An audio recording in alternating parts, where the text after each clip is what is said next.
Hello, Earthlings. How are you today? Welcome to First Contact Radio. Let's check out our cosmic weather for today. Starting over at spaceweather.com, we have our solar wind at 380.8 kilometers per second. We go over to our planetary K index. It's at a 0, expected to get up to a 2. That's where it had reached yesterday. Got all the way up to a 2 for the day. And again, our chances of flares are very minimal. We do have like a 10% chance of an M-class flare, so something is obviously heating up, no pun intended, around the sun. And very little chance of geomagnetic storms, as we can see, 5%, 15% upper altitudes, upper areas, and just more images of Comet Lovejoy as it makes a descent. Alright, that's our cosmic weather. Now let's jump over. Astrologically, we've switched over to a new sign. We were in Sagittarius for a while, now we're in Capricorn. Capricorn is the energy, the astrological energy we're going to be dealing with for the next month. Capricorn is an energy, it's more of a materialistic type energy, not that it's good or bad. There's nothing assigned to it being good or bad. It's just energy that is more grounded, more earthly, more physical type energy. It is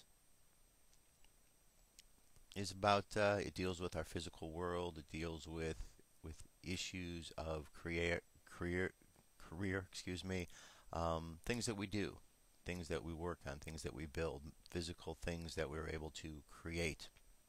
It also deals with the illusions. It being able to look past the illusions of the physical things to understand that something a bit more behind the scenes.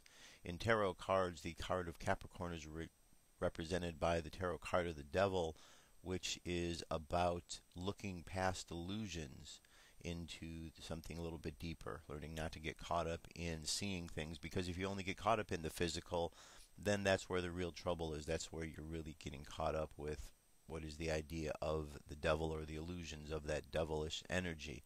So the whole idea is this is a time when we're supposed to look past all illusions.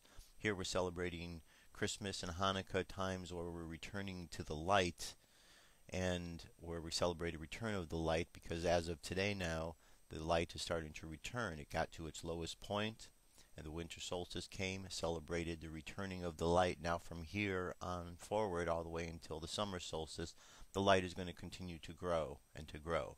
And so this is a time where we're looking past the illusions of the darkness to see to the light. So everything kind of ties in together energetically. The moon itself has moved. The moon is now in Sagittarius, where our sun was. So we have this underlying energy, which is still a philosophical nature that's in our subconscious, that we're working with those type of energies, and that will allow us to be able to see through the illusions of life. So it all fits in par with what's going on in the world today. Now our current moon position, it's almost down to a new moon. It's at 6% full, so the next thing we'll see is no moon, and then we're going to go right back up again. So things are definitely evolving and changing planetary wise. And the last thing here is our dream spell, and our dream spell for today is the Blue Crystal Night, and it's guided by the eagle. Blue Crystal Night has the phrase, "I dedicate in order to dream, universalizing intuition.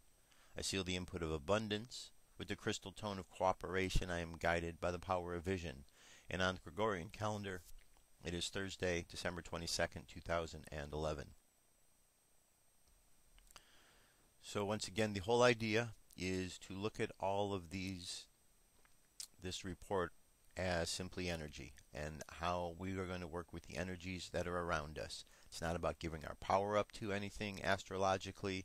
It's not about anything having power over us. It's just a weather report. That's all it is. We look at all the energies around, how they operate, and throughout the history of this planet, beings have always used symbols to represent different ways to express and look at the energy. That's all it is. So the more we learn and understand how we work with energy, how we can read the energy that's out there, the more we're going to be able to be effective on working with the energy we have available to us. All right?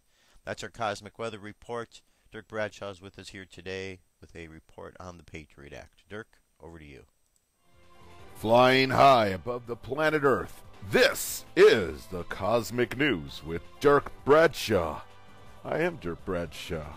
In the wake of September 11th, intelligence agencies pressed for new, powerful laws, including the Patriot Act. But what is it exactly? And why do some people think it has little to do with terrorism? That's what we have for you, boys and girls. You're going to want to stay tuned. You definitely need to know this. And if you ask our leaders today, this is what they will say. I can neither confirm or deny. I can neither confirm or deny. I can neither confirm or deny. What's up with their lives?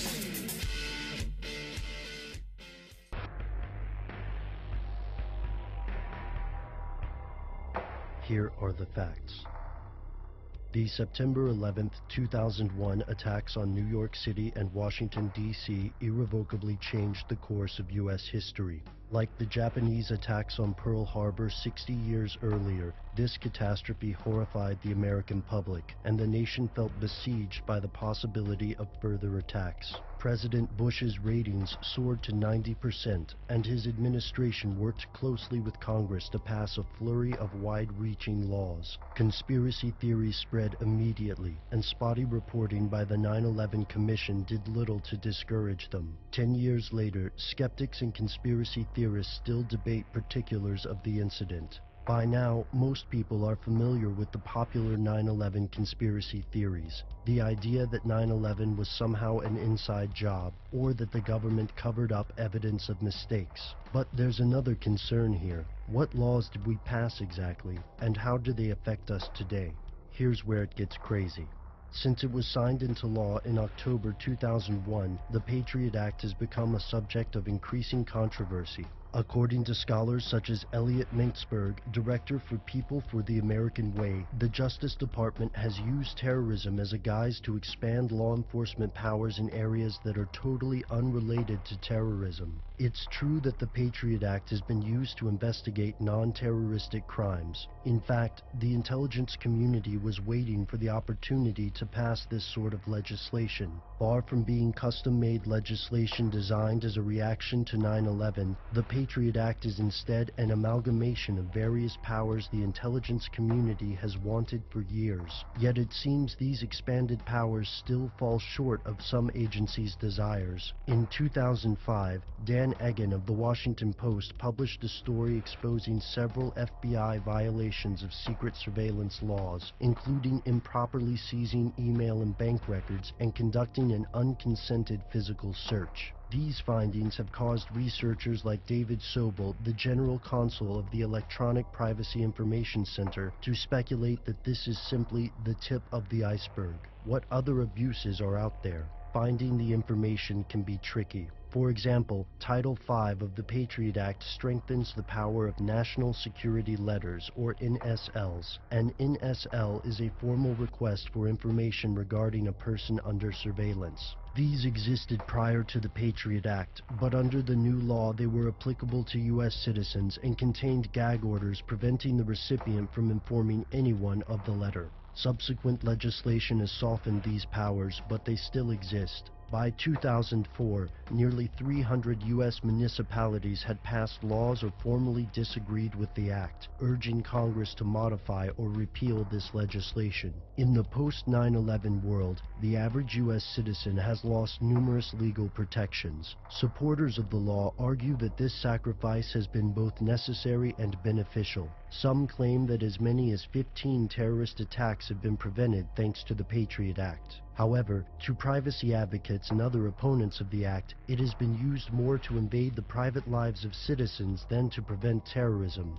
And, currently, no one knows exactly how much or how little privacy is left to the average citizen. Requests for more facts under the Freedom of Information Act, or FOIA, are no safe bet. The FOIA has several exemptions, including national defense. Not only is there something they don't want you to know, but legally, they don't have to tell you. Stay tuned for the next part of our post 9/11 episode, where we explore the history and future of Guantanamo Bay.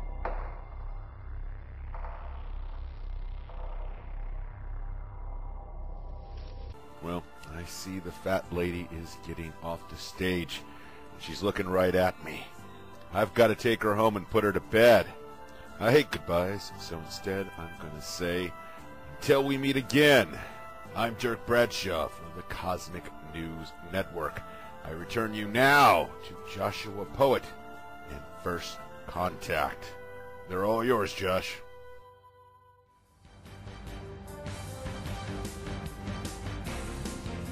This is the UFO News with Joshua Poet. All right, Dirk, thank you very much. This is the UFO News for today. I have 5 stories for you. First story comes to us from the Examiner. Now, at the beginning of the week, we reported the Christmas card with the UFO on it. And since then, it has made its rounds all throughout the internet. I've seen it lots of places, lots of people talking about this. Well, it would appear that this is a hoax. Remember when I put it out, I said I didn't know if this was real or not. Let's find out together. Well, it says on Sunday, December 18, 2011, a woman named Dawn, who hails from Pine Ridge in South Dakota, claimed that she received an official White House Christmas card from FLOTUS, Michelle Obama, that prominently featured a UFO in the sky above winter White House scene. A story was picked up by several news sites, including Michael Cohen's reputable All News Web. There's just one problem with the story. It turned out to be a hoax. The woman who started it all admitted that the UFO in the Christmas card is not genuine. A message she placed on her YouTube channel reads in part, "So don't panic. There are no UFOs over the White House. The card was photoshopped or dubbed." Previously, the woman had claimed that she had received multiple cards from the White House, one of which contains 2 spaceships hovering over the White House. She goes on to say, "I received several cards this year from the White House. The last card definitely had 2 spaceships hovering over the White House. I searched the internet and finally found a Christmas card like this, one on eBay, but it didn't have any spaceships. But on my card, there are definitely 2 shining objects in the sky, and on the back it reads, 'May your holidays shine with the light of the season.' Furthermore, the official 2011 White House Christmas card is a warm, cozy shot of Obama's dog Bo relaxing in front of the fireplace, not an exterior shot of the White House or without a UFO in the background. According to hot air pundit LA artist Mark Matusak, he was commissioned to create the card. The artist told the LA Times they wanted to do an inside shot, something home related. So we thought, let's put Bo in front of the fireplace. The inside of the card features the inscription, 'From our family to yours, may the holidays shine with the light of the season.' There isn't a UFO in sight." So there you go. That's the Christmas card UFO now figured out. All right, our next sighting comes to us here from ScottWaringBlogspot.com. This is a UFO sighting over Peru Mountains on the 20th. Let's take a look at this. Alright, you could see it's right there in the middle, right there. And we're zooming in closer. From a distance it looks circular, but as you get closer it looks to be a bit more elongated. Alright, that is the object, and that is all that was shot of it. So there we go, up in the sky there above Peru on the 20th. This UFO took place near Kent, UK on the 19th. Comes to us from Kent, United Kingdom, taken on the 19th. Notice the lights are white, and encircling the UFO does not resemble any known aircraft. Alright, let's check it out.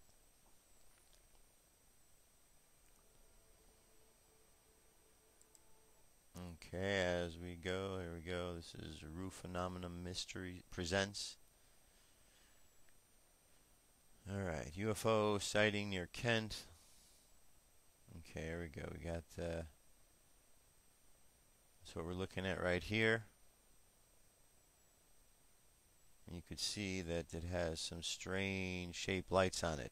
Got big lights, small lights, medium lights. Not the kind of lights that you can see on any sort of craft that we certainly are aware of. Okay, and now you see under different filters just to see what is still there, and you can see there's some sort of a shape that's there. The lights aren't defining the whole shape, just giving you an idea. You can kind of imagine that there is something more circular under here. There's a few more lights going around. Alright, this was over UK, and here we have a couple of police officers witness and film a UFO. Alright, let's see what we got here.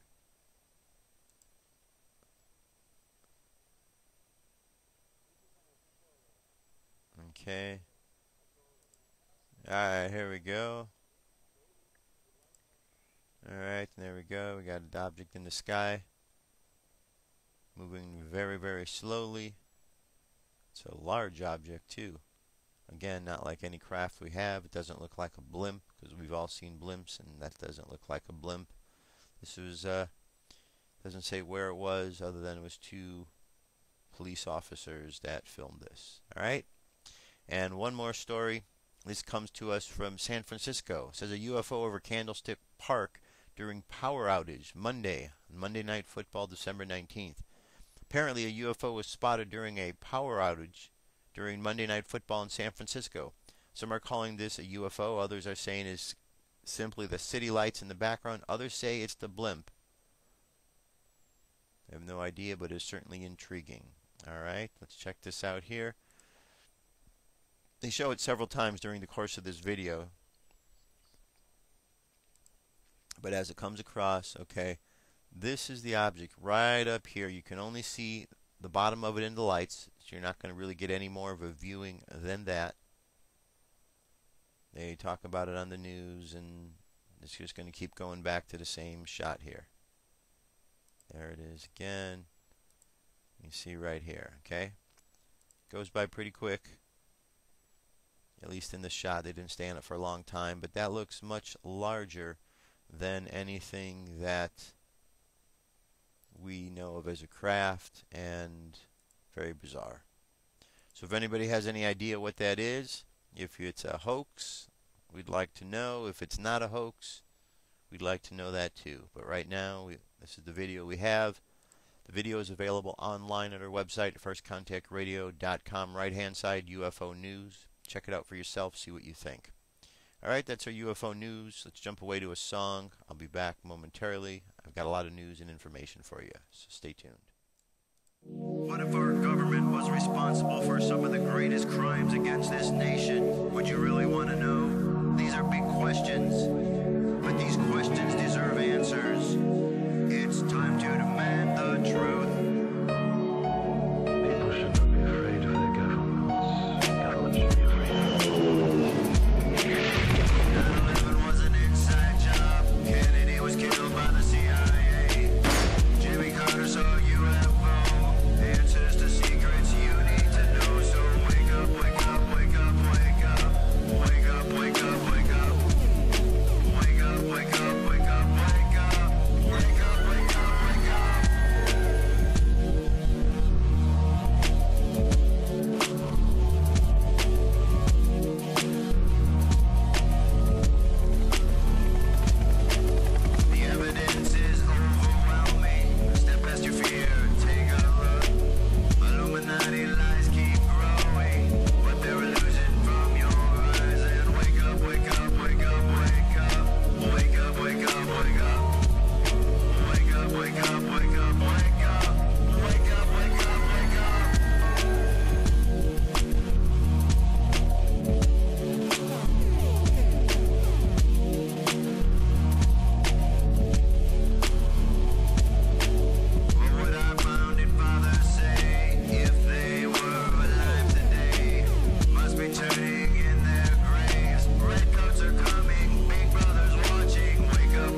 up, wake up, wake up, wake up. Wake up, wake up, wake up. Patriots arise. It's time to demand the truth. Okay, I'm back. That song's called Wake Up. If you don't already know, you can download it absolutely free from the website firstcontactradio.com. You'll see on the left-hand side of the page there. Just click it. It'll take you to the download. And there you go. You can play it to your heart's content. All right, our first story right here is about Ron Paul again. I know we don't do too much about Ron Paul here, so every now and then I like to make sure. No, Ron's our favorite candidate around here. We want to see Ron elected, win the nomination, and win the presidency. Hopefully that can happen. But anyway, here is the first story. This is another Ron Paul ad. It says, Ron Paul, the one you can trust. Let's check this out.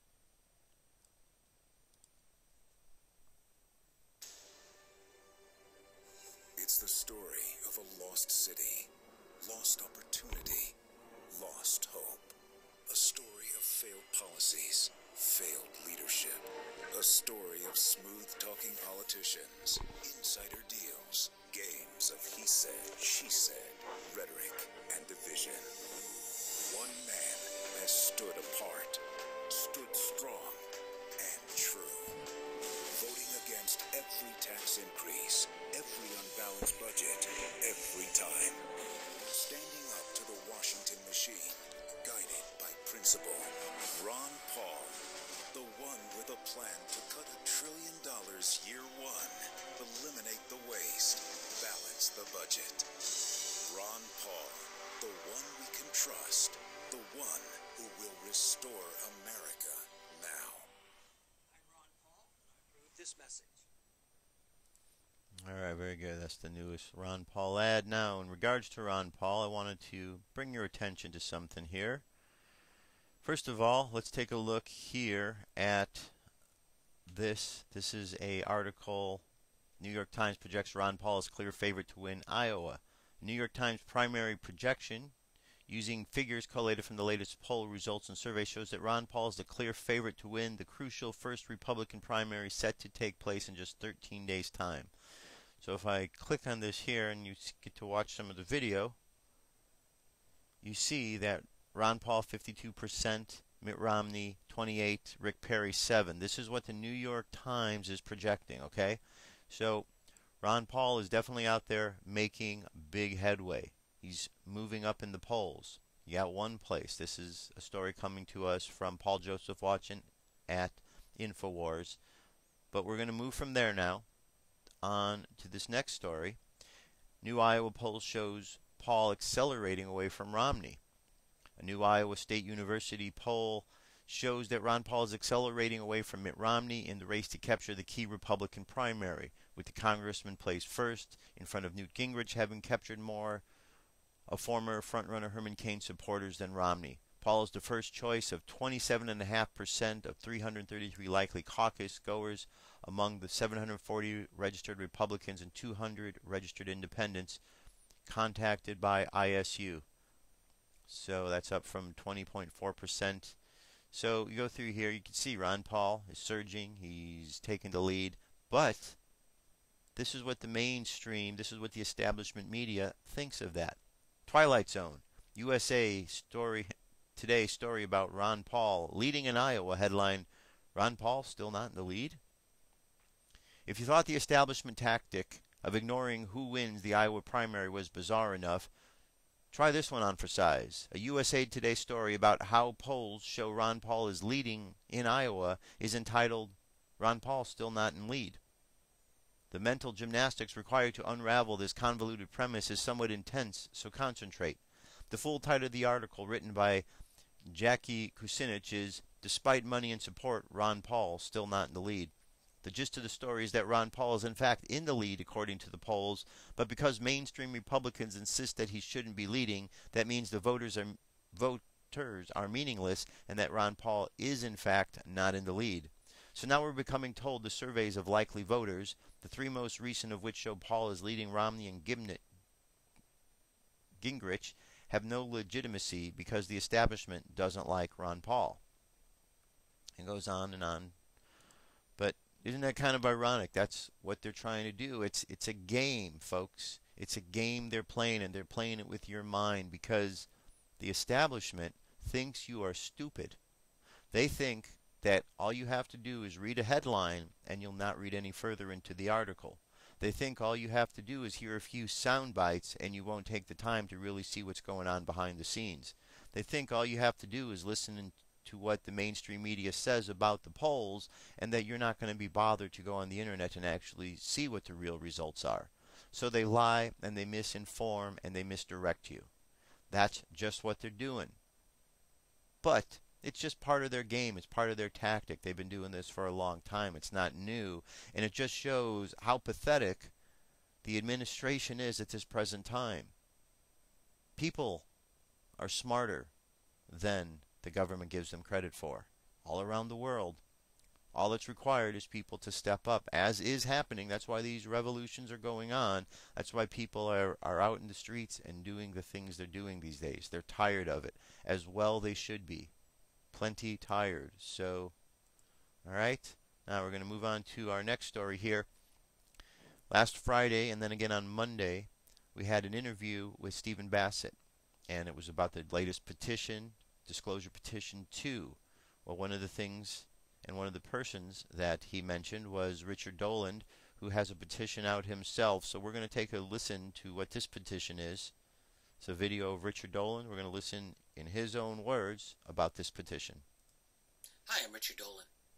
On November 30th, my colleague Bryce Zabel and I published the Need to Know petition demanding that the White House conduct a transparent investigation of reports of unknown aerial phenomena, UAP, or as a lot of people say, UFOs, and to make those findings public. Some people might wonder why even bother. Wouldn't it seem pointless? And certainly it is if you don't believe in UAP or UFOs. In that case, it's like asking the government to investigate a make-believe phenomenon and just waste our money. If you already know the truth, why spend money reaffirming the obvious? Even some people who believe in the phenomenon might think it's pointless. For many decades, there have been researchers and activists who have gotten nothing other than silence and denial from the government. Why should it be any different now? And actually, the White House recently replied to a petition by Stephen Bassett of Paradigm Research Group and said that there is no evidence of genuine UFOs nor any credible information to suggest a cover-up. Now, if you ask me, there's one and only one way a person can say that. And that's by doing absolutely no inquiry at all. So when a military report describing UAP lands on your desk or appears on your screen, shut your eyes. When a credible witness describes something that should be impossible but isn't, you just cover your ears and whistle a merry tune. Now, to be fair, it's hard to imagine what else the White House could have said. Can you imagine the reaction that might occur from even a hint that there is something to UFOs? See, the White House, the Pentagon, the intelligence community, they cannot ever voluntarily acknowledge the reality of this persistent, troubling phenomenon. And it's troubling, all right.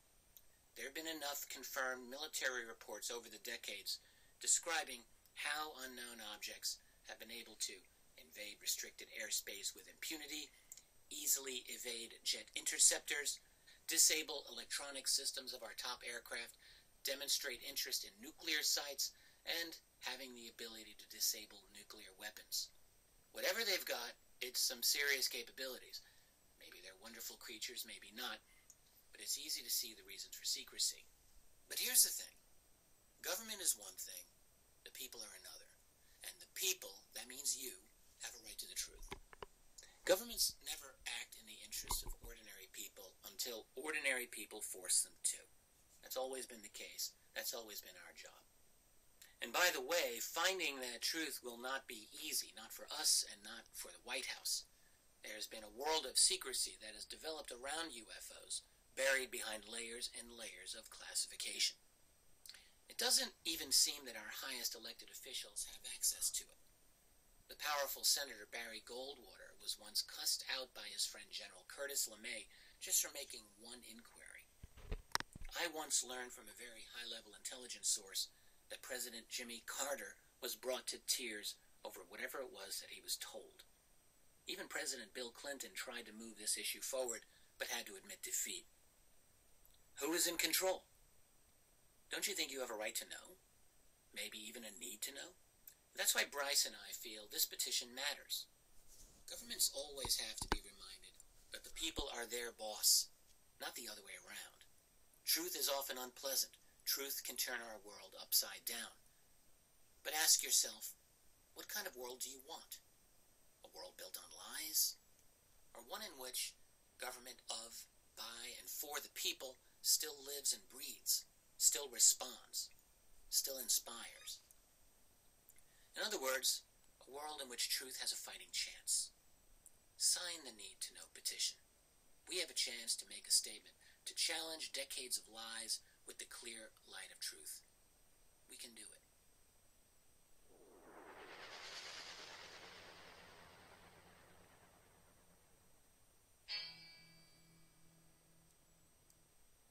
All right, so if you haven't signed any of the petitions, please go do that. We've got the link on the page. We've got follow this. It'll take you right to where you need to go. The video is up at our YouTube page as well as just follow the link, daily news for today.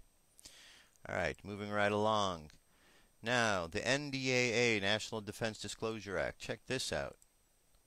Company who lobbied for it, who lobbied for the NDAA indefinite detention bill, they were given a $23 million contract for night raid equipment. How convenient that they were given the contract and then they wanted to have this indefinite detention bill. Well, why would you need night raid equipment unless you are going to be raiding something at night?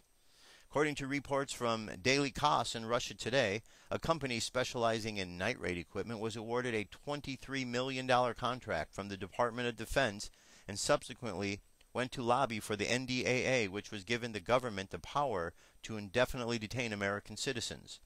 Surefire LLC openly lobbied for the House version of the NDAA, a bill many have claimed has effectively ended the Bill of Rights, months after receiving a $23 million contract from the DoD. Why would this company be receiving a contract which could outfit at least 30,000 troops with new and updated night raid equipment when the U.S. is supposedly pulling troops out of Iraq and to a smaller extent Afghanistan? Why has the same company gone on to lobby for a bill that has turned the United States into a war zone? This is a quote from Daily Kos. It says, so what does Surefire make? In a word, night raid equipment. With a fresh new $23 million contract from the Department of Defense, even as we saw troops pulling out of Iraq, they are about to pull out of Afghanistan. The product catalog main categories read things like weapon lights, helmet lights, sound suppressors, night capacity magazines. The equipment is relatively cheap, not big ticket items in Defense Department terms. This means this is a big contract. A $23 million contract would buy enough of these things to outfit maybe 50,000 soldiers. If we're pulling out of Iraq and Afghanistan, what is all this stuff for? Night raid gear? These are basically made to blind people as they awaken from busting down the door, not for open combat. So there's much more to this article. I'm going to leave that to you. But as you can see, it's a slippery slope, this bill that they signed. And obviously they had other intentions in mind. It wasn't just about signing the bill. It was about signing the bill and doing other things. And some of the other things, as we're reading here, are about making sure that the military has equipment. So now we have a bill. Let's just connect the dots. We have the bill, National Defense Authorization Act, which gives the definition to the United States that it is a battle zone. It has a provision in there for indefinite detention of American citizens. We have reports of FEMA camps all around the country. We have reports that the FEMA camps are now being activated and they are looking for internment camp guards and other positions to work within these camps. We have all the troops coming home from overseas and a $23 million contract given to the troops who are coming home from overseas into America to now have $23 million worth of night raiding equipment. The only night raids that we have heard about so far in this country have been the night raids that have taken place on the Occupy movements, that are taking place across this country. So if you put all the pieces together, connect all the dots, it kind of points towards the United States having a problem in the near future, and that the administration seems to be the ones behind the problems that's going on. So again, pay attention, folks. I know it's the holidays, but bad guys don't necessarily sleep during the holidays, and we have a whole terrorist organization in the White House that is not sleeping, but is actually making laws and creating decisions that are going to go affect you and your family in ways that you and your family will not like. So the people need to stand up and need to talk about this. So pass this around, share this information with others so they know what is going on.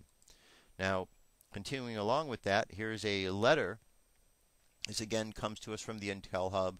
2 4-star generals write New York Times op-ed against NDAA and indefinite detention of American. 4-star generals warn against the NDAA indefinite detention. 2 4-star Marine generals have written a stunning op-ed in the New York Times which demands that President Obama veto the National Defense Authorization Act, a bill that allows the government to use military to indefinitely detain American citizens without due process. Charles Krulak and Joseph Hoare, both 4-star Marine generals, published the piece on December 12th. The op-ed starts with a direct demand that President Obama veto the NDAA bill in order to protect our country from the false choice between our safety and ideals. It then gets into one of the more blatant anti-American treasonous provisions in the history of the United States. One provision would authorize the military to indefinitely detain Americans without charge, people suspected of involvement with terrorism, including United States citizens apprehended on American soil. Due process would be a thing of the past. Some claim that the provision would merely codify existing practice. Current law empowers the military to detain people caught on the battlefield, but this provision would expand the battlefield to include the United States and hand Osama bin Laden an unearned victory long after his well-earned demise. The generals don't go on to cite the fact that in the military have not even asked its entire new power. The generals then go on to cite the fact that most in the military have not even asked for this extreme new power. Sadly, many in the Pentagon are openly planning on unleashing the military on the American people, and if we do not see more high-level military personnel speak out against this and other tyrannical bills, America is finished as we know it. There you go, 2 4-star generals warning about what's in the bill. Again, we have a situation that the president of this country at this present time is not an American citizen. His parents weren't American. He wasn't born in America. He doesn't have the ideals of an American. Therefore, why is it surprising that he is working so diligently to destroy America? Because he doesn't care about America. Remember, he thinks there are 57 states in this country. There aren't 57 states, are there? Not that I'm aware of. Not in any of the things that I've learned throughout life. But the president thinks there are. That's because he's not an American. He doesn't have America first in his mind. He has other agendas, and they are agendas that have to deal with the New World Order. He's just a puppet for them. That's all that he is. A puppet for the New World Order, and he's putting things in place, furthering the agenda that George Bush had already started. And actually, he probably didn't even start it. It was well before that. He's just continuing on. I think ever since his father first mentioned New World Order, there's been a move to put this into place. Alright, so this is something we definitely need to pay attention to. Now, the next thing I have here, and this is the last piece before we get into a meditation. I'm not going to play all of this because it's a longer piece, about 15 minutes. According to this, it says President Obama just stated that he can have any American citizen killed. Well, there's 3 parts to this. This first part here gets into the discussion of privacy, and that's what I want you to hear, because this is a professor talking about privacy issues and the importance that it plays in our lives. So check this out. Jonathan Turley is law professor at George Washington University Law School. Thank you for being here. Thank you.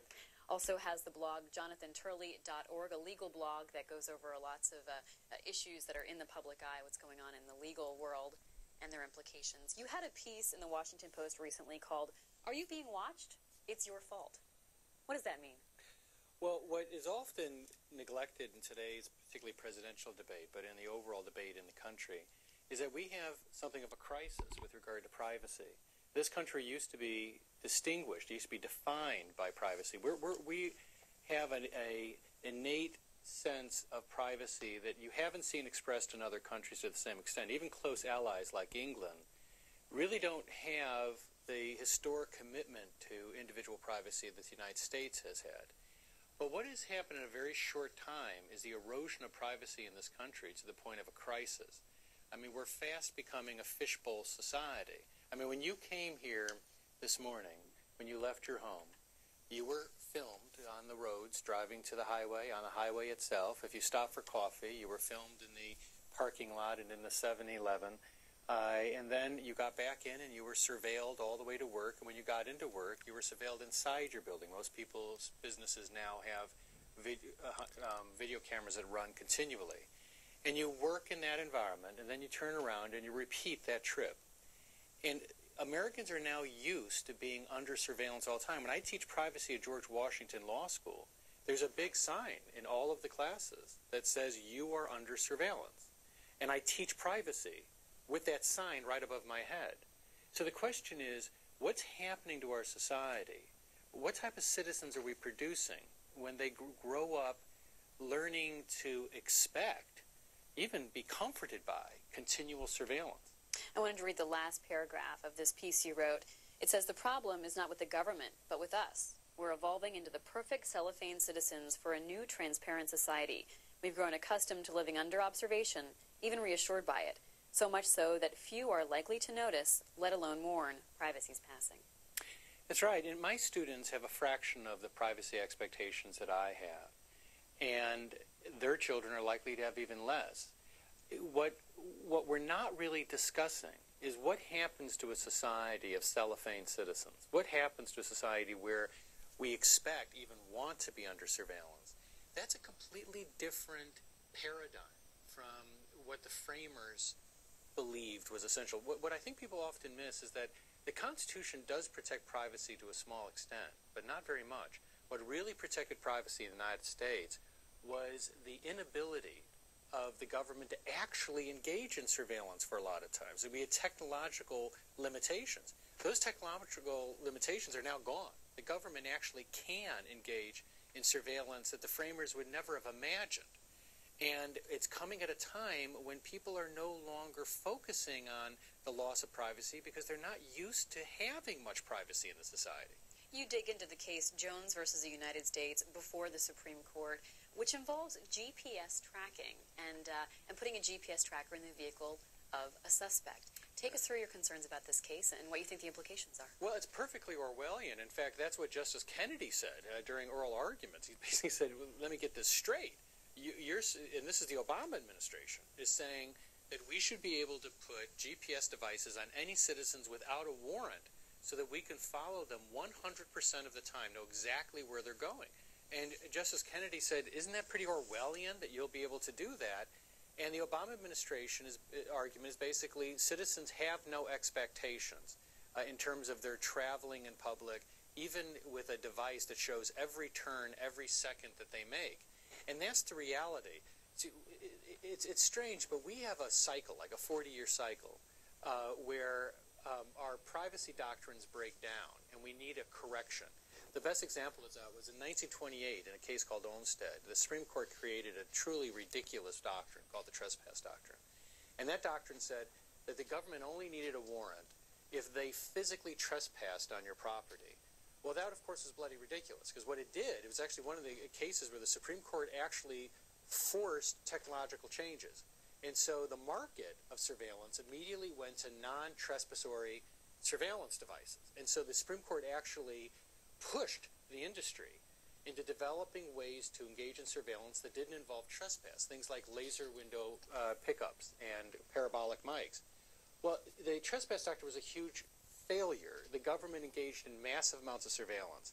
Then in 1967, the Supreme Court handed down Katz, which is a very elegant decision. And Katz was the decision that said famously, the Fourth Amendment protects people, not places. And that's really great. I mean, it really captured the moment. But the test they created... No, why is that important? Break that down for us. Because that trespass doctrine treated your home, the physical outline of your home, as what's being protected. But that was ridiculous. What's really being protected is what the home represents, what's within it, privacy. And so the Katz court handed down a test that was really a major step forward for privacy. But it had within it its seeds of its own destruction. Because what the Katz test said is that the government would now require a warrant to engage in surveillance whenever you have a reasonable expectation of privacy. Well, here's the problem. That means that as your reasonable expectations of privacy fall, the government's ability to engage in surveillance increases. And as it increases, your expectations fall. And you have this downward spiral, which we're in today. Most of my students have very little expectation of privacy outside their immediate home or apartment. And that means the government has much more ability. Do you think that the case that's now before the Supreme Court, Jones versus the United States, could be as significant in these privacy issues as Katz was, as the earlier law was? It could. It's coming around at the right time, as we're on the 40-year mark again, and the court could correct its past problems. The problem that we have is that this is not the court to do it. This is a very conservative court. There's not a lot of privacy advocates on this court. It is the problem that many libertarians have with the conservative movement, that as many of the justices are conservative, they're not libertarian in the sense that they tend to vote for the government on police and surveillance programs, and they tend not to vote for individual rights on things like privacy. Jonathan Turley is a law professor at George Washington University Law School. Here's how you can join the conversation. Republicans can call 202-737-0002, Democrats 202-737-0001, and independent callers 202-628-0205. Let's go to Nashua, New Hampshire. Ula is on our independent line. Good morning. Good morning, Mr. Turley. I actually both have a question, sort of a comment.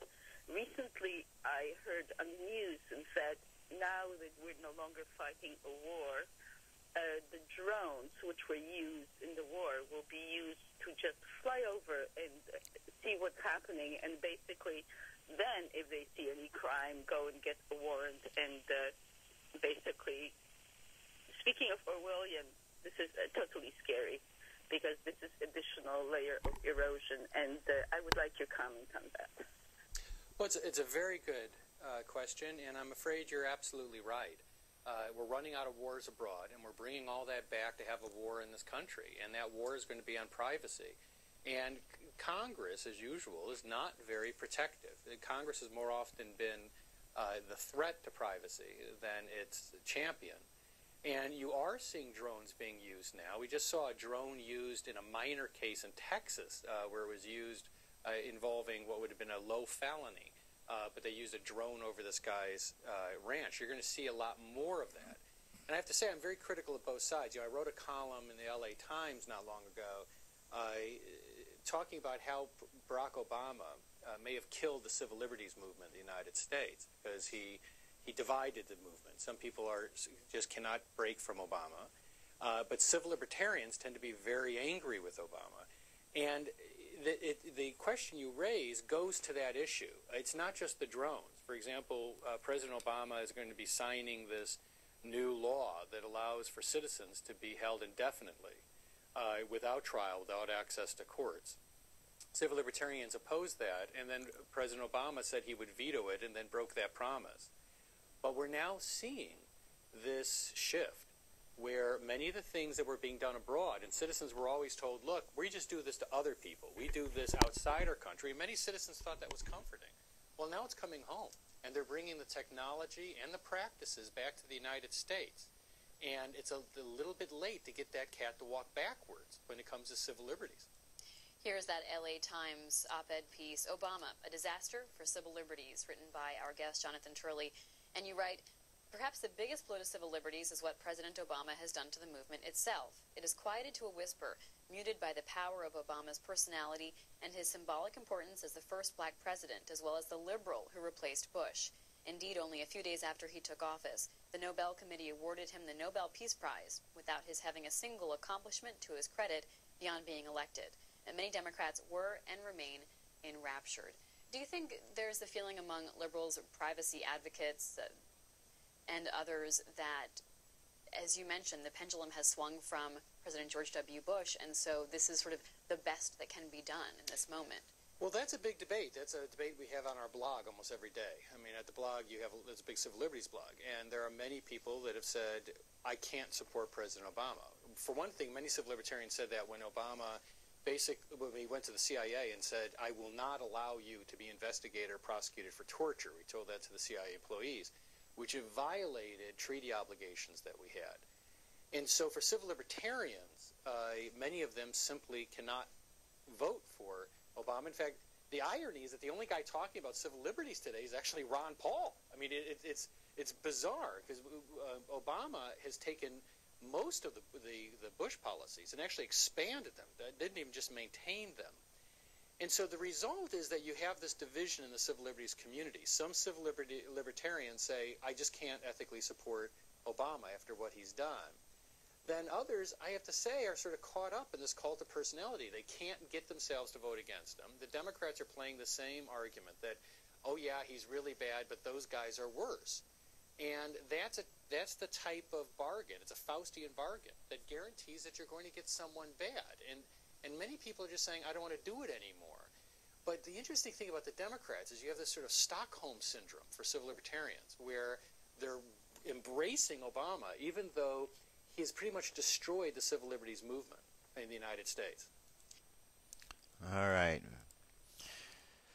So that's enough of this one. There's two more parts to this video, a little more of this, a couple more parts. So I'm going to encourage you to watch the entire interview. It's got a lot of information. But what are we going to do about this, folks? You know, every single day there seems to be more of these bills coming out, or there seems to be more of a power grab by Washington. We now have definitely a situation where troops are coming back. We got bills in place. We have governors who are calling for martial law for minimal things within their states. We've got a big problem, folks. They're trying to attack the internet. Who knows how long that I'm going to continue to be able to do these shows. Who knows how long you're going to be able to go on the internet and find any alternative media out there. They're trying to close in. But I contend that the problem exists because we allow it to exist. People make all sorts of excuses why there's bad things that go on. Well, turn away from all of the darkness, my friends, and see what happens. But we're so caught up in having to look at the darkness that we think that that is there, that we have to look at it. And I don't know that we're all going to be able to turn away. I mean, what if the solution to the problem was as simple as turning away from all of the darkness towards the light? Just as the masters, the wise masters, have said on this planet. Just turning away. If it was really that simple, do you think we could make it down here? Do you think we really have that ability to turn away? I'd like to believe that as a whole we could do that, but unfortunately there is so much propaganda out there against turning away from all of the darkness, and there are so many individuals on this planet that seem to be so intent on creating and causing harm that I'm not quite certain if we could do it. And that's an important philosophical and psychological issue that I think we all need to address and look at. If it was that simple to turn away, do we have the courage as a species on this planet to be able to turn away from the darkness? I don't have an answer for that, but it's a question I pose to you to think about. Think about what are the darkness that you personally are attracted to, and is it benefiting you and your family to be attracted to that, or would it be better to open your eyes and turn away from that and find solutions to the problems? Just something to think about, my friends, because it seems that there's a whole psychological issue that's taking place in society and psychological warfare that is being played upon the people of America and the people of the world. all that's required is getting smarter. There's millions and millions and millions of more people than there are in the administration. All you got to do is put the brain power together of the millions that outnumber the few, and they won't be able to do anything. But they're using a divide and conquer system to make you believe that you don't have the power that you really have. And because of that, people are giving up their power. Don't give up your power. Keep your power. Maintain the truth. Open your eyes and turn away from all of the darkness that's out there. And stand on a pillar of truth, my friends. It is really that simple. It really is that simple. But we're just so caught up in all the stuff we think we need to have, which we don't. It's like an example. Christmas is coming up. Hanukkah is here. Kwanzaa is coming up. These are times of celebrating goodness, celebrating light and positivity. Why, during those days, do we allow ourselves to go to movie theaters and watch movies that are about horror or killing or anything of that nature during a time when we're supposed to be celebrating the birth of Jesus, the returning of the light? Why are we allowing ourselves to mix those two together? On Christmas Day, they've got these movies coming out which are all about the darkness, and it doesn't seem like it's a good match. But when we, as a whole, decide that that's not the right thing and we stop that behavior, guess what? Things will change. So the problems exist because we allow those problems to exist. Want to find a solution to the problem? Look in the mirror. Look in the mirror and see what you can do to make things better. And if you make that effort, I know that you will find a way to make things better. We're going to work on the making things better right now by going into our meditation, because we can go inside and we can make a difference by fixing things within ourselves. So, I want you to imagine that you're walking down a path, my friends. Walking down a path. And as you walk down the path, and you see everybody else walking along that path, you realize that there are many who are just following along blindly, not paying attention to where they're going, just following blindly what is being told to them from those who do not have the same good intentions that they have, but they are following blindly. And you look along the path and you see this, and you realize that there's something more, that there's a light of truth that exists in the world. And as you realize this light of truth exists in the world, you realize that the light of truth is not just in the world, but it's in you. And it's in everybody. So you go ahead and you shine that light brightly inside of you, that light of truth. And as you do, as the light shines bright, you notice that the others around you start shining as well, because that light has gone out and it's been contagious, and it's gone through and it's affected others in a positive way, and their light of truth comes on. And as the light continues to shine and people are awakened to the truth of who they are, who they truly are in the big picture, and that light of truth shines, you find that the direction people are walking changes. For around the path, no one is then following blindly, but with purpose. No one is walking towards the darkness, but is walking to the light.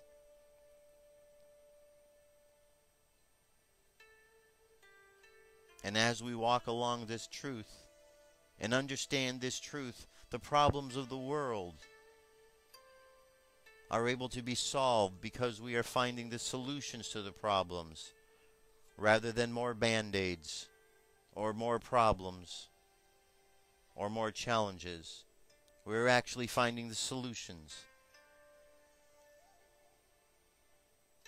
And as we shine this light of truth and we allow it to shine bright, life changes and we begin to see life from a whole new perspective, from the divine perspective that we were all intended to see it from.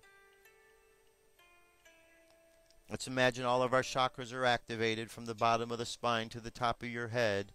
Red at the bottom, orange above that, yellow below the rib cage, green at the heart, blue at the throat, violet at the third eye, indigo at the crown chakra, and up into the sky is bright white. See that energy flowing through your body, overflowing as your spiritual armor.